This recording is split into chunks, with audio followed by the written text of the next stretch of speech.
contexto de pacientes con COVID-19. Sin embargo, me gustaría aclarar desde ya que lo que sabemos sobre COVID es muy poco, prácticamente nada, una enfermedad nueva, así que la gran mayoría de las recomendaciones que voy a hacer ahora son en base a lo que ya sabemos. Yo creo que lo que sabemos tenemos que saber hacerlo bien eh, y como primera máxima no hacer daño. Si pudiéramos ver los objetivos que tenemos en cuanto a la ventilación mecánica invasiva, el primer objetivo es disminuir el trabajo respiratorio. Y vamos a tener distintas metas, metas de oxigenación, metas de ventilación y metas de mecánica, de los parámetros de mecánica pulmonar que vamos a tratar de cuidar. De estos tres, la oxigenación sin duda es un punto importante. Tenemos metas que ahora quizás han subido un poco, saturaciones sobre 92-93%. La ventilación, idealmente tener un pH sobre 7,2-7,25, para eso tratar de tener una frecuencia respiratoria y una relación entre el PIB y el BT también apropiada. Pero yo creo que lo más importante de aquello es centrarnos en la mecánica pulmonar y tratar de tener estas metas, las presiones de distensión, que es la diferencia entre la presión plató, la presión al final de la inspiración y el PIB, y la presión meseta. Si tuviese que resumir en una sola diapositiva los mensajes de esta presentación, es que usted siempre programe inicialmente el ventilador con un volumen corriente fisiológico, mal llamado volumen corriente bajo, de 6 a 8 ml por kilo de peso ideal. Tratar de individualizar el PIB para lo que necesita su paciente y en la etapa de la enfermedad que esté su paciente. Y esto en general con un PIB entre 6 a 8, entre 8 y 12 centímetros de agua, en general va a ser suficiente para la gran mayoría de los pacientes. Son muy pocos los que van a necesitar más PIB y quizás algunos otros que van a necesitar menos PIB. Trate de titular tanto el volumen corriente como el PIB para tener presiones de distensión o driving pressure menos de 15 y presión de meseta menos de 30. FiO2 para saturar entre 92 y 96 y frecuencia respiratoria para tener un pH sobre 7,2 o 7,25 con CO2 entre 35 y 50, con un límite que es más bien empírico de frecuencia respiratoria hasta 35, cuidando tener tiempo inspiratorio no menos de 0,6, 0,7 segundos y tratando de disminuir el autopip. Si bien no es parte de la programación inicial del ventilador mecánico, me parece súper importante recalcar el hecho de que si su paciente tiene PAFI menos de 150, también evalúe ocupar maniobras de reglamento y alto PIB, y sobre todo el bloqueo neuromuscular y la posición prono. Esto último, como mencioné, si bien no es parte de la programación del ventilador, sí es fundamental en cuanto al manejo ventilatorio del paciente con una patología pulmonar grave. Entonces, el primer mensaje es ventilar al paciente y programar el ventilador con un volumen corriente fisiológico de 6 a 8 ml por kilo. ¿Y por qué esto es importante? Esta imagen es la imagen de un paciente con influenza, un distrés grave por influenza, y quiero que se fijen sobre todo en la cantidad de tejido pulmonar aireado que tiene este paciente. Si se puede ver, hay gran condensación hacia las zonas dependientes y la cantidad de tejido pulmonar disponible para ventilar es muy poquito. ¿Sí? Este concepto es fundamental. El volumen de un paciente con distrés es un pulmón más bien pequeño. Ahora, está aún la duda si es que el paciente con neumonía por COVID es efectivamente un distrés o no. Quizás debemos hablar de una neumonía por COVID o de una neumonía por distintos agentes más que distrés. Pero, haciendo también el paralelo con lo que sabemos, el paciente con COVID también tiene un volumen pulmonar disminuido. Este es el mismo paciente en dos tiempos distintos de su enfermedad. En la parte derecha de su pantalla es al inicio de la enfermedad y en la parte izquierda es a la segunda semana de ventilación mecánica. Y fíjense cómo en la parte de la derecha se ve harto vidrio esmerilado periférico, una imagen muy característica de neumonía por COVID, y a la izquierda se ve como ya esto se organizó y hay disminución del parénquima pulmonar que uno puede ventilar. Entonces, es muy importante lograr entender que un paciente con una patología grave o un distrés o una neumonía por COVID, en un distinto tiempo de su enfermedad, puede tener volumen pulmonar suficiente para poder ventilar y en otra un pulmón muy pequeño. Entonces este es el concepto que ya Gattinoni lo acuñó hace más de 30 años, el concepto de baby lung o pulmón pequeño. La superficie del pulmón para poder ventilar es pequeño, no es que el pulmón sea rígido como que se pensaba antes, sino que el tamaño del pulmón es pequeño. Y en este contexto, la relación entre la cantidad de tejido pulmonar disponible, el volumen pulmonar aireado, y la compliance es directa. A mayor compromiso pulmonar, menor tejido pulmonar disponible, por lo tanto, menor compliance va a tener el paciente. Esto es fundamental para poder entender el por qué ventilamos con volumen corriente bajo. Tenemos menos volumen, por lo tanto, si aplico mayor cantidad de tejido de volumen corriente, voy a dañar el pulmón. Esto lo pongo a colación porque uno de los primeros papers que trató de caracterizar al paciente con neumonía por COVID a principios de abril, y en el cual el profesor Gattinoni, un reconocido intensivista experto en ventilación mecánica, trató de diferenciar estos dos fenotipos, el fenotipo L y el fenotipo H, ambos con hipoxemia severa, pero en el fenotipo L, si se fijan, hay bastante tejido pulmonar disponible, por lo tanto la compliance no está tan comprometida, tiene algunas zonas parcheadas y probablemente la hipoxemia es por otros mecanismos, no necesariamente por disminución de la compliance. Y este fenotipo L se debe a que tiene una baja lactancia, por lo tanto una alta compliance, una baja relación BQ, un bajo peso y una baja reclutabilidad. En cambio el fenotipo H, que sería este más conocido, nuestro distrés tradicional, que se ve más infiltrado, más condensaciones, menos parénquima pulmonar disponible, tiene alta lactancia, por lo tanto baja compliance, alto chance, alto peso y alta reclutabilidad. Probablemente esto es una sobresimplificación, no es que nos enfrentemos a un paciente con un fenotipo y a otro paciente con otro fenotipo. De hecho, en este paper del doctor Gattinoni es el mismo paciente en un periodo distinto de su evolución. Así que probablemente esto es más la evolución de una enfermedad, se agrega daño inducido por la propia ventilación del paciente o por el mismo ventilador, más que uno u otro fenotipo. Así que es importante tratar de individualizar lo que vamos a hacer con los pacientes. En este sentido, es importante recordar el concepto de volumen corriente y de capacidad residual funcional. Esta es una imagen clásica del West de fisiología, en el cual se ve como el volumen corriente es el volumen de aire que ingresa en una inspiración normal, y cuando yo expiro en forma normal, siempre queda una cantidad de tejido aireado en el pulmón, siempre queda aire en el pulmón, que es la capacidad residual funcional. Nosotros partimos de capacidad residual funcional y tomamos aire, el volumen corriente, y volvemos. En este sentido, la capacidad residual funcional sería más o menos el inicio de este resorte, y el volumen corriente sería cuánto desplazo este resorte. Cada vez que yo estiro un cuerpo, cualquiera sea este, se va a ejercer una presión en sentido contrario. Entonces, yo provoco un estiramiento, y ese estiramiento también provoca una presión inversa. Cuando yo ventilo a un paciente, el inicial sería capacidad residual funcional, el volumen de aire que queda en el pulmón antes de una inspiración, y yo tomo aire, estiro el pulmón, una magnitud igual al volumen corriente, y vuelvo a capacidad residual funcional. ¿Por qué es importante entender este concepto? Porque si tengo un pulmón normal, en un paciente, un individuo gaitoniano de 1,70, su capacidad residual funcional va a ser aproximadamente 2.500 ml, y un volumen corriente normal sería 500 ml. Por lo tanto, si yo parto de esta capacidad residual funcional y estiro el pulmón, la relación entre el estiramiento y el inicial, que sería el volumen corriente sobre la capacidad residual funcional, va a ser el porcentaje de estiramiento que tiene el pulmón, o strain. Y en este caso, un estiramiento normal sería más o menos el 20%. ¿Qué pasa cuando hay una neumonía por COVID, un distrés por algún otro motivo? Recordemos que disminuye el volumen de tejido pulmonar aireado disponible. Por lo tanto, disminuye la capacidad residual funcional. Tengo menos pulmón. Y si ese menos pulmón disponible lo sigo estirando de la misma magnitud, el estiramiento proporcionalmente va a ser mayor. En este ejemplo, si asumimos que la capacidad residual funcional disminuye a 1000 ml y lo sigo ventilando con estos 500 ml, el estiramiento va a ser prácticamente el 50%. Voy a estirar mucho este pulmón. ¿Qué puedo hacer? Podría eventualmente disminuir el volumen corriente a 250. Ahora, el porcentaje de estiramiento, 250 sobre 1000, o sea, volumen corriente sobre la capacidad residual funcional, si bien va a ser menor, de todas formas va a ser un estiramiento importante. ¿Y por qué es importante, valga la redundancia, esto? Porque mientras yo más estire el pulmón, más presión voy a tener. Ya a la inversa es lo mismo. Si yo logro disminuir el estiramiento, también voy a disminuir la presión o el estrés, que son dos mecanismos muy importantes de daño inducido por la ventilación. Por lo tanto, cuando yo bajo el volumen corriente, voy a disminuir el estiramiento, el strain, y voy a disminuir la presión que se ejerce, la presión transpulmonar específicamente. Esos son dos mecanismos muy importantes de daño inducido por la ventilación mecánica.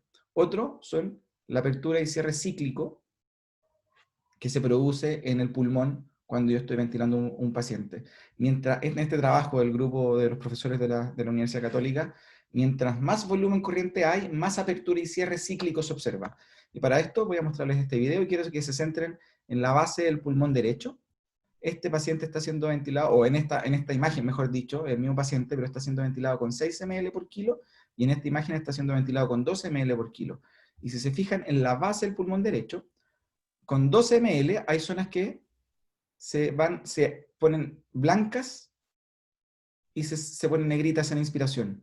Eso es apertura y cierre. Ahí está cerrado, colapsado, inspira 12 ml y eso se abre. Ahí hay apertura y cierre cíclico. Se pone blanco y se pone negrito. Si se fijan en la imagen anterior, en el pulmón con 6 ml por kilo, acá se mantiene esto cerrado y esa apertura y cierre, pese a que está cerrado, no va a hacer tanto daño que si el pulmón se está abriendo y cerrando. Y por otro lado, si se fijan hacia el pulmón izquierdo, a nivel de la língula, fíjense cómo con 12 ml esto se ve mucho más negrito. Eso habla de sobredistensión que también provoca daño. Entonces, si yo bajo el volumen corriente, voy a disminuir las presiones de distensión, voy a disminuir el estiramiento, voy a disminuir la presión transpulmonar o el estrés, y también voy a disminuir la apertura y cierre cíclico. Así que una primera base del seteo del ventilador en un paciente con COVID va a ser ajustar el volumen corriente a un volumen corriente de 6 a 8 ml por kilo de peso ideal. Esto ya se comprobó en un estudio de 20 años atrás, muy importante para la programación de la ventilación mecánica moderna, en el cual disminuyó la mortalidad de 39 a 31%. Es súper importante programar el volumen corriente entonces por el kilo de peso del paciente, pero por kilo de peso ideal. Así que es muy importante que usted mida a su paciente. Cuando llegue, va a tener que medir al paciente y en base a la estatura sacar el peso ideal y en base a eso programar el volumen corriente. ¿Por qué? Porque si se fijan en esta imagen, el volumen del pulmón no cambia al cambiar la masa del paciente, el volumen se mantiene igual. Por lo tanto, si yo programase el volumen corriente con el peso real, generaría un gran volumen corriente, un gran estiramiento, una gran presión y un gran daño. Así que el primer paso es volumen corriente bajo, de 6 a 8 ml por kilo, de peso ideal. ¿Ok? Ahora, ¿siempre el volumen corriente de 6 ml es protectivo? Si tengo un pulmón sano, probablemente sí, no va a haber problema, pero si tengo un pulmón enfermo, con un distrés grave o con una neumonía por COVID, que tengo menor compliance, probablemente si aplico más volumen o el mismo volumen voy a tener más daño. Recordando este concepto, que la compliance es directamente proporcional al volumen de tejido pulmonar aireado que tiene disponible el paciente, esto ya lo vimos en la imagen anterior, yo podría tratar de titular cuánto volumen corriente le voy a poner a este pulmón y cuánto volumen corriente le voy a poner a este pulmón, que es distinto. Probablemente el pulmón de arriba va a poder recibir más volumen sin aumentar tanto la presión. En cambio, el pulmón de abajo, a una misma cantidad de volumen, va a generar mayores cambios de presión. Entonces, yo podría tratar de titular el volumen corriente sobre el tejido pulmonar aireado disponible que tengo. Como sabemos que el tejido pulmonar aireado es directamente proporcional a la compliance, yo podría tratar de titular el volumen corriente sobre la compliance que tiene el paciente. Ya que sabemos que la compliance es el volumen corriente sobre la presión de distensión, o sea, el plató, la presión al final de la inspiración menos el PIB, yo podría hacer la inversa y tendría que el driving pressure, o la presión de distensión, sería igual al volumen corriente sobre la compliance. Por lo tanto, yo podría titular, entre comillas, el volumen corriente sobre el driving pressure que tiene el paciente. A modo de ejemplo, a estos dos pacientes los vamos a ventilar con un volumen corriente de 400 ml, que en este caso va a ser 6 ml por kilo. Los dos pacientes miden exactamente lo mismo. El primer paciente, como tiene más volumen de tejido pulmonar disponible, va a tener una mayor compliance, en este caso 60 ml. Y como sabemos que el driving pressure es el volumen corriente sobre la compliance, en este caso el paciente tendría un driving pressure de aproximadamente 7 centímetros de agua, una presión bajita. En cambio, el paciente de abajo tiene menor tejido pulmonar aireado disponible, por lo tanto tiene una menor compliance, y a modo de ejemplo va a tener 15 ml por centímetros de agua de compliance. Como sabemos que el driving pressure es el volumen corriente sobre la compliance, en este caso, en este ejemplo, a un mismo volumen corriente tendría una gran presión de distensión, prácticamente 28 centímetros de agua, lo cual es dañino. Así que el driving pressure, en este caso, nos sirve como un límite de seguridad. No todo paciente va a estar protegido con 6 ml por kilo. Si yo ventilo a un paciente y tiene 6 ml, con 6 ml por kilo, tiene un driving pressure sobre 15, ese paciente probablemente le voy a estar haciendo daño, así que voy a tener que ocupar alguna estrategia para bajar el driving pressure. Y en este sentido, nos va a servir como un límite de seguridad. Un parámetro, estos 15 centímetros de agua, lo publicó el grupo Amato en el 2015, donde se vio que sobre 15 centímetros de agua de driving pressure o presión de distensión aumentaba la mortalidad en forma significativa. Entonces, volumen corriente bajo, ojalá 6 a 8 ml por kilo, y tratar de tener una presión de distensión, un driving pressure menos de 15. ¿Qué hay con el PIP? Una gran pregunta. La mayor cantidad de tejido pulmonar disponible en general se encuentra entre los 8 y los 12 centímetros de agua. Cuando aumentamos el PIP, el riesgo que tenemos es sobredistender el pulmón, que el pulmón se infle mucho y que eso genere mucha presión y genere daño. Si tenemos bajo PIP, vamos a tener apertura y cierre cíclico, por lo tanto tenemos que tratar de llegar a un nivel apropiado de PIP.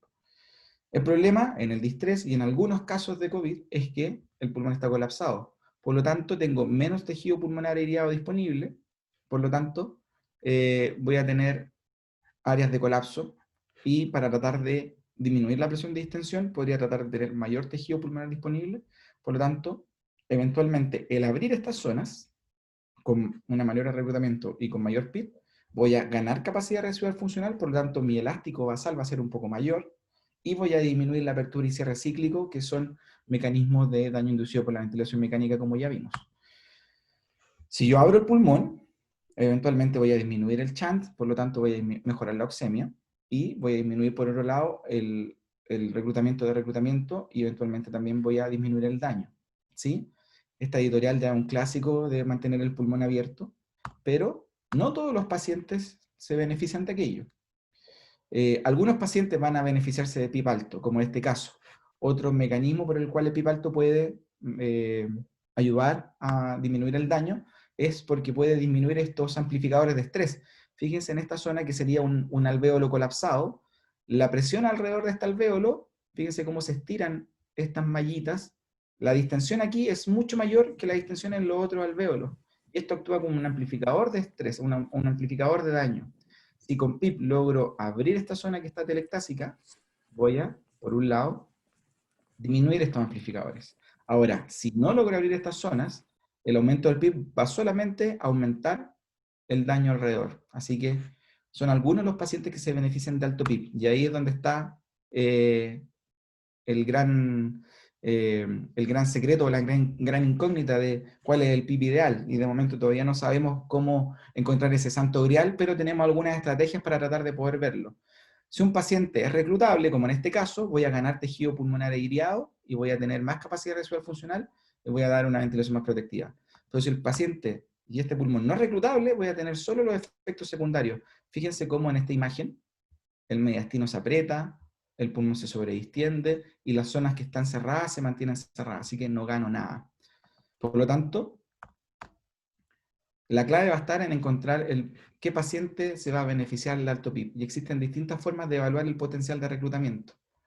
En este caso, por ejemplo, es con imágenes. Fíjense con PIB de 5 en este paciente que tiene una neumonía por neumocistis. PIB de 5 y PIB de 40. No hay diferencia en el tejido pulmonar y solamente se ganan los efectos deleterios de apretar el mediastino y de sobredistender.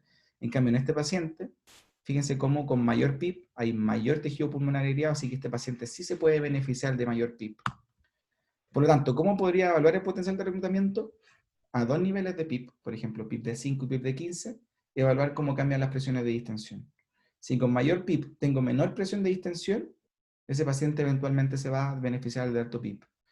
Con imágenes, en este caso, es una imagen que hicimos en el Hospital Barros Luco, el mismo paciente con una pasada por escáner con PIB de 5 y con PIB de 40, y fíjense cómo con mayor PIB hay mucho mayor tejido pulmonar disponible, por lo tanto, en este caso, el paciente se va a beneficiar de un mayor PIB.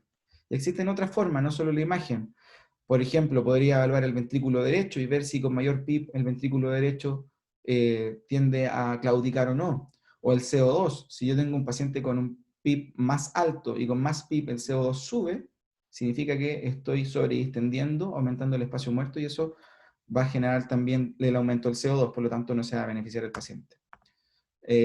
Nuevamente, este fenotipo L y H, si se fijan en este fenotipo L, o en el fenotipo inicial quizás, de nuevo, quizás no es la forma más correcta, hacer dos separaciones tan estrictas, probablemente un continuo en la evolución del paciente, pero este paciente, si se fijan, tiene un alto tejido pulmonar disponible, tiene una buena compliance, por lo tanto este paciente no se va a beneficiar de alto PIB, y a su vez es baja la reclutabilidad que tiene. En cambio, en esta evolución de la enfermedad, tiene menos tejido pulmonar irradiado y eventualmente sí se va a beneficiar de mayor PIB. Esta es más de lo mismo. Esta editorial salió con una semana de diferencia con la anterior. Ya no le puso fenotipo H y fenotipo L, sino que fenotipo 1 y fenotipo 2, también del grupo del doctor Gattinoni, en el cual vemos lo mismo. Probablemente no son dos fenotipos distintos. Es un paciente o una enfermedad que evoluciona o la pesquisamos en un periodo distinto de su evolución. Ahora, ¿podemos evaluar reclutabilidad en estos pacientes? De todas formas, evaluando imágenes, evaluando el CO2, el driving pressure, el ventrículo derecho, etc. Existe esta otra evaluación de reclutabilidad con un método distinto, un método relativamente nuevo que busca relacionar las compliance del tejido pulmonar aireado y no aireado, y en el cual en esta cohorte, que fueron pocos pacientes, 12 pacientes, la mayoría el primer día no fueron muy reclutables. Y esta reclutabilidad cambiaba cuando el paciente estaba en supino en prono. Así que de esta parte lo más importante es que en general la mayoría de los pacientes con entre 8 y 12 centímetros de agua de PIB van a ser suficientes. En algún paciente quizás va a necesitar más PIB, en otro paciente quizás va a necesitar menos PIB, y la única forma de poder ir evaluando es haciendo titulaciones de PIB, maniobras de reclutamiento y ir tratando de ver cómo varían las otras constantes que vamos evaluando. Este paciente es el mismo ejemplo que le mostré al principio. Uno podría decir que la imagen de la derecha era el fenotipo H y la imagen de la izquierda el fenotipo L, pero es la misma evolución, es el mismo paciente en un periodo distinto de tiempo. Probablemente en este periodo el paciente no se beneficiaba de PIB más alto y quizás en este periodo sí se beneficiaba de PIB más alto. La única forma de poder saberlo es evaluando el driving pressure a distintos niveles de PIB, evaluando imágenes a distintos niveles de PIB, evaluando CO2 a distintos niveles de PIB, etc. En esta guía de manejo o de aproximación a la ventilación mecánica en pacientes con COVID-19, esta tabla era un poco más grande, pero me centré solamente en la sugerencia durante la ventilación mecánica y después de la intubación. Aquí se ve que el objetivo es disminuir el daño inducido por la ventilación mecánica, minimizar el PIB, ajustar la frecuencia y el volumen corriente. Son, como ven, recomendaciones bastante teóricas. En el tipo L que conversamos, usar bajo PIB, como vimos probablemente se va a beneficiar de un PIB más bajo, y podemos ocupar volúmenes corrientes más altos, pero en el fenotipo H o en la evolución de la enfermedad donde se da más compromiso parenquimatoso difuso, más sugerente o más parecido a los distrés clásicos, probablemente se puedan beneficiar de PIB más alto, 14, 15, etcétera, con volúmenes corrientes más bajos. En este algoritmo vemos más de lo mismo, y como les dije, esta presentación se iba a centrar sobre todo en la protección mecánica del pulmón. Siempre parta con un volumen corriente de 6 a 8 ml por kilo de peso ideal y mida el driving pressure. Si su driving pressure está menos de 15, está súper bien, su pulmón y su paciente está siendo protegido. Si el driving pressure es mayor de 15, significa que la compliance está disminuida. Si un paciente con un distrés, este algoritmo diseñado por el profesor Bugeo de antes del COVID, pero puede aplicarse también. Si el paciente tiene una imagen sugerente de un distrés o de una neumonía por COVID, usted podría disminuir el volumen corriente, hacer maniobras de reclutamiento para tratar de ganar capacidad residual funcional y con eso titular el PIB para la mejor compliance, que en volumen control, perdón, sería lo mismo que el menor driving pressure. Y como les dije, si bien no es programación del ventilador inicial, sí es muy importante recalcar que utilice bloqueo neuromuscular y prono en pacientes con PAFI menos de 150. En este otro algoritmo que sí está centrado en falla respiratoria por COVID, realizado por la Sociedad Chilena de Medicina Intensiva y la rama de Kinesiología Intensiva, se ve como una vez que ya se pasó por el aporte de oxígeno, pasó por la cánula de alto flujo que les comentó antes Roque, y pese a eso se decide la ventilación mecánica invasiva, fíjense cómo la recomendación inicial es volumen corriente de 6 a 8 ml por kilo de peso ideal, entre 8 y 12, frecuencia respiratoria para entre CO2 entre 75 y 50, y CO2 para saturación entre 92 y 90.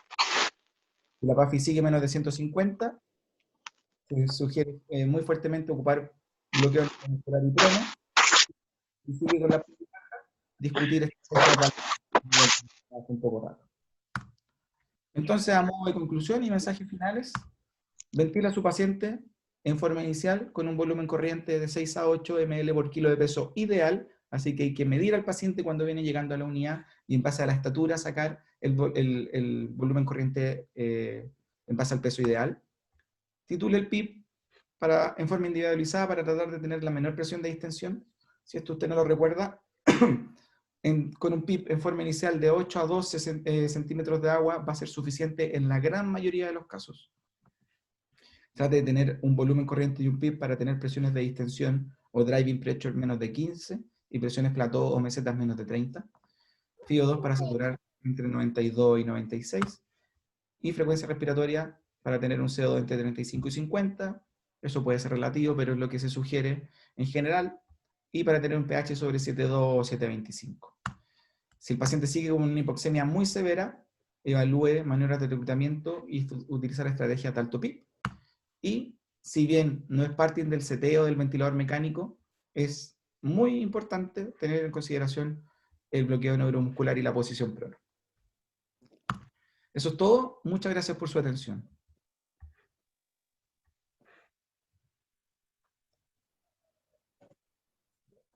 Gracias, César Sánchez.